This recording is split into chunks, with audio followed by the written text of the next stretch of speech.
Of Gen Zers have mom regularly talk to their boss. Shut up. No. 79% say their parents communicate with their manager. This cannot be real. 73% get help from their parents completing work assignments. 57% bring their parents to work. If this is what is happening in real time, we have bigger problems than I even thought. If my child called me and said, I want you to come to work and look over my performance review, I would say, I will come to your office and pick you up, and we're going to go take you somewhere to get some help. Right. We're going to have a therapist on standby. I have failed as a parent. We both need to go somewhere and get some help. Are you not entertained? Are you not entertained? Hey, what's going on, family? This time for No Picks Podcast. What's good, family? Joe, No Picks Podcast. All right, bro. Like, listen, my question is simple. What the hell happened to this generation? Let me read some of the statistics that she mentioned. All right. She said 50% of Gen Zers have mom talk to their boss. 79% say their parent communicates with their manager. 73% get help from a parent when completing work assignments. 57% bring their parents to work with them. Damn, bro. We're in a tough spot, bro. Our young people, man, like, but we've talked about this before, right, bro? Because like, children are a product of their parents, right? So you raise your kids, then you put them out into the world, and they are a representation of you to an extent. So whatever you put out, that's your product, right? So like, I want to critique the younger generation, but I'm also like, how have we failed them? Not me, but their parents have clearly failed them, right? I want to make that very clear. Not mine. I don't do the gentle parenting.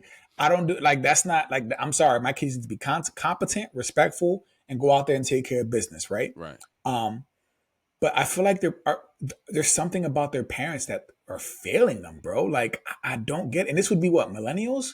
This would be millennials, the kids, the children of millennials? Maybe the older millennials, right? Because we're millennials. We're millennials, but our kids aren't that old yet. It can't be the Gen X, because Gen X is the generation before millennials. Yeah.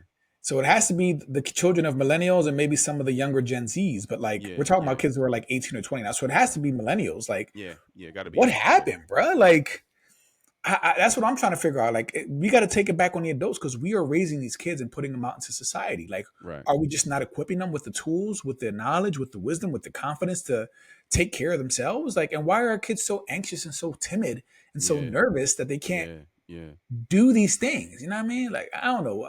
What did you feel about this? Like, because I mean, I think it's pathetic. I think it's pathetic that we have basically an entire generation. An entire generation of kids that are just like completely dependent on their parents, and that's like horrible, bro. Like that's really, really bad. Like you are a grown person talking about something. Yo, hey mom, talk to my manager. Like, bro, when I was 16, I wasn't on that type time. Like if I had to call out of work, I was working at McDonald's at the time. I would call and make a stupid excuse up myself, but I wouldn't have my grandma call. Yeah. And Joe, the thing, it never even crossed my mind. Never crossed my mind to have my grandma call. It's like, listen, like the only thing I could think of is that there's a combination of two things, right? Like one, the first thing, the parents of our generation maybe helicopter parent too much. And we're just like, weren't willing to let our kids fail or their kids fail in a controlled environment. Or just fail in general, whether it's controlled or not, right? Like, and they did them by doing that, by making sure that by not giving their kids a chance to fail, they did their kids a disservice by not ever having that like real life experience to where their palms are sweating, their heart is pumping. You know what I mean? Like it's a whole different animal, right? And I have that fear. Let me just, on a personal note, I have that fear with my kids, my oldest son in particular, because I feel like I've worked hard and I've done things or whatever. His mom has worked hard, she's done things, and we've made a life for him. I'm talking about my oldest, right? We made a life for him to where like, shit is pretty comfortable, right? And it wasn't like when I was a kid, right? Because when I was a kid, I was out there from sun up to sundown, playing basketball, running around, being a hooligan. Even at 8, 9 years old, my son's 9 now. 8, 9 years old, I was out there. I was doing my own thing. Riding my bikes, falling, getting, having chunks of my flesh ripped off. You know what I mean? Just figuring it out. You feel what I'm saying? And so it's like I learned from that, and I've seen things happen and whatever, and it made me tough, right? And my son has never experienced any of that stuff, and I don't know if it's a good thing or a bad thing, because it's like, okay, I experienced that stuff, and I didn't want to experience that stuff. It's just I didn't know any other life to live, right? This is my life, and I lived it, and I've gained a certain level of success in my life to where, okay, now I'm going to make sure that you live a different life. And I don't know if that's a good thing or a bad thing, because now he doesn't have to have those same external threats to where it might mold his personality or his person to be more resilient or whatever the case is. Right. So I don't know, is gaining, and it's not to say that I make all this money and I do all this stuff, but I'm comfortable enough to where I can afford my kids a different lifestyle that I didn't have. Yeah. But because of that, did I make them softer? Did I make them less resilient? Like, I think if a quote unquote hood kid comes up to my son at the park somewhere, my son might piss his pants. You feel what I'm saying? Because he hasn't experienced it. Like, it's one thing to be telling your kids like, hey, listen, you gotta be tough, There's another thing to be in the situation, your palms sweaty, your fucking heart pounding out your chest, and you respond in a certain way. And he's never had to do that because he's never been in those environments. Because I've become, you know what I mean? I've been more successful than my grandma who raised me. Yeah. So I don't know if it's a good or a bad thing. You feel what I'm saying? Like, it's a weird dynamic, right? And it's the same thing with you, I'm sure. Oh yeah, absolutely. My kids' lives are so much softer and easier than the life I had growing up. And granted, I was privileged that my grandparents, had a business and made some bread on the side, and we were comfortable. You know what I mean? Like, we weren't getting evicted, we weren't like starving, like we were still working class, but like we weren't struggling like a lot of people around us. However, I was born in that environment. I'm a product of the Philly public school system all the way up into high school. You know what I mean? Like, I survived through all these environments. But you know what it's like for a nigga to come up to you and be like, bro, what you trying to do? Like, of course, bro. Like, bro, so absolutely. you got that experience of your heart pounding, your palms sweating, you being of like, course. I don't know, I might lose this fight. I don't know what I'm gonna do. And you just so you could go back to that. You can go to a hood bar and be comfortable. You could be like, okay, cool. Yeah, but you've known people that you've gone to school with that can't. They'd be like, they just never experienced it. They go around, they just like, hey, what do I do, Joe? Like, so it's like, my son's gonna be that. Yeah. I mean, man, you better put him in a boxing class or in some taekwondo or something, bro. You toughen him up. You gotta put him in something, bro, so he can be ready. Right. Because you got girls too, so it's like it's a different. Their world is more catty and emotionally damaging. But our world is like, listen, I will punch you in the face. Like, even like it's a whole different animal. But I worry about that, and I'm thinking like, damn, like sometimes I deal with them, you know what I mean? Like, and I'm like, bro, you super soft. Like, you know what I mean? But I'm like, what can I do to change the situation? I can't. It's a gift and a curse. It's a gift and a curse. You've given him the soft life. You've given him a better life. You've given him a life of more privilege. You know what I mean? Like, you worked for that. You gave it to him, right? What else are you doing as a parent if you ain't working to make your life, your legacy, your kids' lives easier? Or you know what I mean? Like, what else are you here for? To make, you got to try to make life easy, right? But then on the flip side, people get comfortable. They get soft. They lose that sense of urgency. You know what I mean? They lose that sense of like, yo, it's a dog eat dog world. Maybe it's nice now, but when I release you into the world is harsh.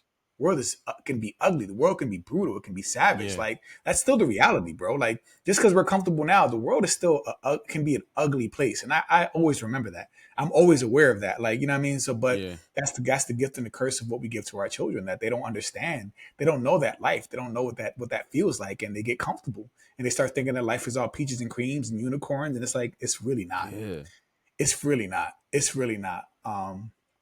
Yeah, I don't know, bro. Like, my kids don't know what it's like to go to bed hungry. Like, they don't know. Like, they don't know what it's like to have to eat Pops for dinner, or you just gonna be hungry. You there's just they'll throw away food and be like, I'm not eating this. You know what I mean? They're like, oh, they're like, I'm not eating this.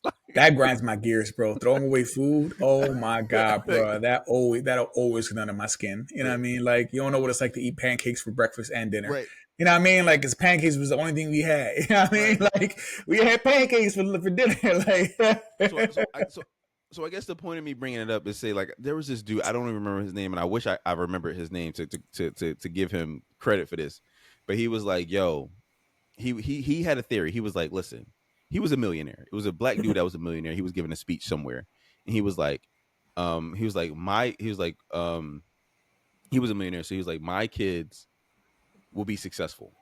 They will build off my business, and they will, bring our family to higher levels after I die. yeah. But the generation after that will be broke. He's like, because they will spend all the money. And because they have no appreciation or no idea what it took to get that money, and they'll blow it, and they'll become penniless. He's like, but the generation after that will learn from that, and then they'll become successful, and they'll grind harder, and they'll do the things that they need to do in order to be successful. And he was like, his point was that, easy times make for weak people, make for weak offspring. Right. Hard times make for like tougher, like a tougher offspring. Like they know they know what it takes to grind. They got that, like that. I don't think. Tell me, like, I don't think you can't manufacture that, like, grinding spirit. You can't manufacture that drive to want to be successful in life. Right. No. So you're right. and it's even amongst the poor, right? So the poorest amongst us have the same attitude. A lot of us could. I'm not telling you nothing you don't know. But bro, like, our poor ain't the same poor about the 99% of the world. Right. Our poor got cable. Our poor, you drive around the hood in any fucking neighborhood in Philly, Joe. You drive around in any neighborhood, right? In the dead of winter, 1 degree outside, you will see windows open. Why will you see windows open? Because it's too hot in their house. Why is it too hot in their house? Because they got free fucking heat. Yeah, you're right. They got cable. They got free Wi-Fi. They got free phones. They walking around. They driving. They doing all this shit. So food stamps. They crush it. That, like, our poor crush it in 99% of the world's population. You're right. You're so right, bro. And they don't even understand that. They don't understand that shit. They don't understand that. Yeah, they still have access to clean water, to running water. Joe, they go on vacations. They go on vacations. Our poor go on vacation. Yeah. Right. I know, bro. Like, it's there's no desire. It's humbling when you really do know that. Yeah. There's no desire for like, because they already got what 99% of the world covets. Right. So it's like there's no desire to try to push for more. The only thing that what would have to happen is that some bad shit would have to happen, and we would have to be down bad for a couple generations or a generation or two. Yeah. And we would have to be like, you know what, we got to do better. Yeah. No, absolutely, bro. Absolutely. No, I'm with you, bro, 100%. And yeah, that's something that I've often pondered about too. Like, even people here who are in the working class are living so much better than 90, maybe even 95% of the world, bro. You ever been in a poor person's house and they don't have cable? Not just cable, super cable. They got all 6 HBOs. They got all 6 Cinemaxes. They got all 6 ESPNs. They know everything. Listen, they seen the squirrel competition last week on ESPN 7. Yeah. Like, I mean, like, they saw the weird Asians slapping each other's stomach. They saw that shit. They saw the pillow fight. They know who the pillow fight champion is. Yeah. Like, it's like, absolutely. It's a weird dynamic, bro. But it's like so if you extrapolate that out to like other generations, it's like, bro, like, it's only going to get worse because these motherfuckers, like, there's no desire because they have everything they want. Right. No, absolutely. And you're right. It's only going to get worse, bro. It's only going to get worse because if you think about it, even at this point in time, you don't even have to leave your house. You can work from home. You can get your groceries delivered to you. You can get whatever you need delivered from, Smart Cart, from Walmart or Target. You don't even have to leave your house right now, bro. You can make it that way. You have to leave for nothing. You can do everything at your home. The world is in the palm of your hands with your smartphone. If you got the internet, you got a TV, you got everything you need. You don't even have to physically leave your home, bro. So it's only going to get worse, especially when this AI starts taking off and people start losing their jobs everything start getting automated. It's going to be a wake up call, bro. It's going to come sooner rather than later too. It really is. But to bring it back to the whole kids bringing their parents to like their jobs and all that stuff, like it's all connected, right? Because we're saying our kids are softer. Our kids, they don't know what it's like to feel that pressure, to feel that kind of stress. They feel different kinds of stresses, right? But not what we're talking about, like that sense of urgency, that struggle, that survivor instinct, that you know what I mean? Like they don't have that. And I don't know, bro. We're breeding a generation of weak kids. We already know our boys are weak. Facts. You know what I mean? We know our boys are weak. They don't know how to be men, bro. They're out there killing each other over stepping on your sneakers and killing each other. Like they're super emotional. You know what I mean? Being like our boys don't know how to be men. So it's like we have failed them.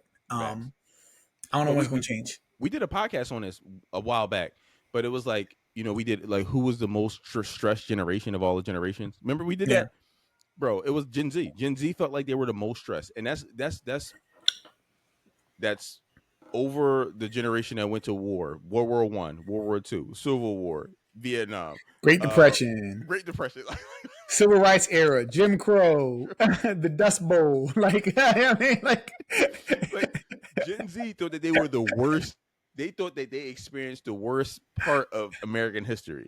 It is like, what do you have to say to these kids to get them to be like, bro, it gets so much worse, bro. Like that, like remember when kids could get beat in school? That was a thing, bro. Corporal punishment was a thing. Teachers were able to beat students' asses, bro. Like that's not a thing no more. Kids didn't even have rights. You guys were just properties of your parents. Like you didn't even have rights. Like it was a different time, bro. Like it was different times. They experienced nothing, bro. They weren't even around for I was in 8th grade during 9/11, right? You were too, probably, right? Or maybe 9th grade.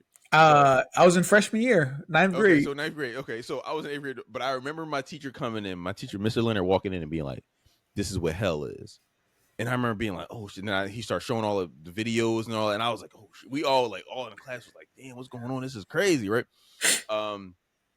What the fuck have y'all been through that makes y'all so stressed? Like what? Like did what, like a certain movie didn't come out with a certain LGBTQ character? Like what made y'all so stressed? Like what is going on with y'all? Like what is up with this generation, bro? Like, I don't know. I'm sure there are answers, and I'm sure there's lots of factors, but I don't know. Part of it for me is that they're just socially awkward because of technology. I think that a lot of it is that they have anxiety because of social media. They're socially awkward because of their smartphones. Like I think our younger generations have become awkward. They're just weird, bro. They miss social cues. They're not good at relating to each other. They're constantly glued to screens. Like I don't know, bro. They're just living a very different life than we did, bro. A very, very different life. It's very different. Well, listen. I mean, obviously, this will probably be taken as we're the old heads that just hate. We old. We're dinosaurs, bro. Yeah. We just old angry men. So, listen, let us know what y'all think, family. Like, comment, subscribe, and until next time. Until next time.